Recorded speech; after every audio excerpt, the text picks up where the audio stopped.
By now, I think we've all seen the screenshots of people who are MAGAs on Twitter who now have come to regret their voting for Trump.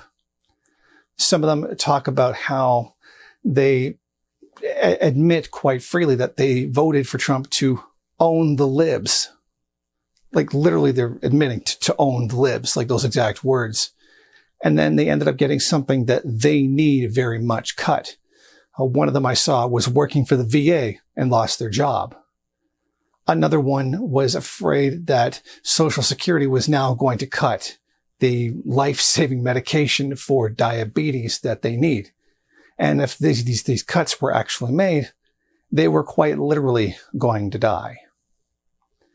And there have been tons of these admissions on Twitter that there's great buyer's remorse now having chosen Trump as the president.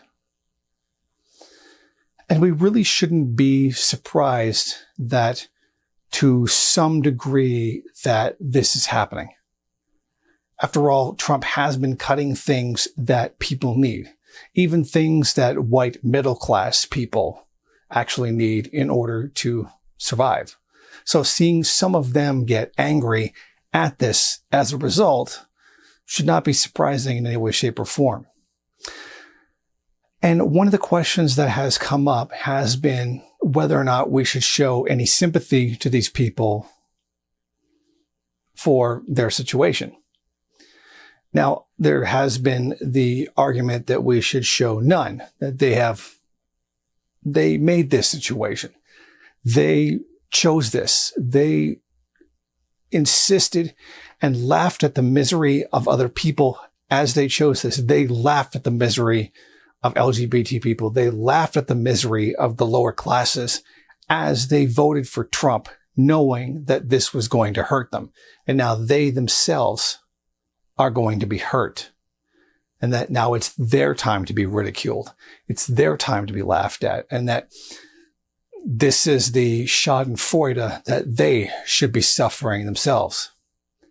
And that there are those on the other end who are saying that we shouldn't do that, that we should be trying to reach these people, make them understand that this is what the whole thing was about and why they should not be MAGA, and bring them over to our side and understand that we have a united class interest in opposing what it is that Trump is doing. And there are certainly good arguments for both sides of this issue. But my being a third worldist means I do have to look at this from a third worldist stance. And one of the things we do have to acknowledge right away is that there is no significant revolutionary potential in the first world. There is a significant capacity, but not a significant potential. Now, obviously, it is in the class interests of the global aristocracy to unite together against Trump, against the cuts that he's making to the benefits that first world people receive, their slice of the imperialist pie. And that obviously they are going to defend that. They are going to want that back in order to pump up their own level of, what's the word I'm looking for? I'm sorry, the word totally escapes me right now. Living standard. It pumps up their living standard. And as it increases, their revolutionary potential decreases. But that revolutionary potential already isn't there to begin with. So increasing it really doesn't matter. I mean, go ahead and increase it, fight for that slice of the imperialist pie back. It doesn't really make a difference. Having it or not having it makes no real material difference. For there to be a material difference, you really would have to bust America down to a third world level in order for there to be a real revolutionary potential. That's not what we're facing here. We're not looking at America becoming a third world country. That's just simply not the case. So we don't even have to start thinking along those lines. So by all means, fight against Trump and fight to get back first world privilege. By all means, do so, because it doesn't really make a difference in the end.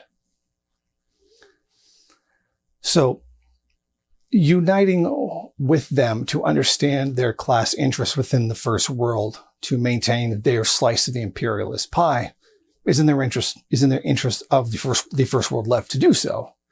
So, like I said, go ahead and do it. On the other hand, attacking them, berating them, insulting them, etc., obviously it would not achieve the goal of that kind of unity that you would be looking for. But you could also definitely say it is something that they would definitely deserve, because their intentions for voting for Trump were malicious to begin with.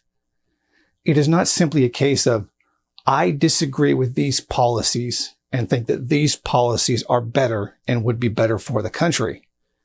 They were voting out of hatred for what they perceive to be the left. The Democrats are not left. Liberals are not left. Made that argument, explained that a million times, don't need to do it again. They voted out of spite, not out of policy decisions. So you can definitely see both sides of this argument. To the third worldist, this question of whether or not you should unite with them is essentially irrelevant. It doesn't matter. It makes no difference either way. Unite with them, don't unite with them, whatever. It makes no difference. Because in the end, the material conditions on whether or not revolution is possible in the first world, in this case, the United States, remains the same in either case. So go ahead, do it. Don't do it. It doesn't matter, because the potential for revolution remains exactly the same. Thank you for watching. If you like this program, then please head over to my Patreon page and set up a monthly donation. It's your donations that keep this program running. Also, if you would like, please rate, comment, subscribe, and share in various social media.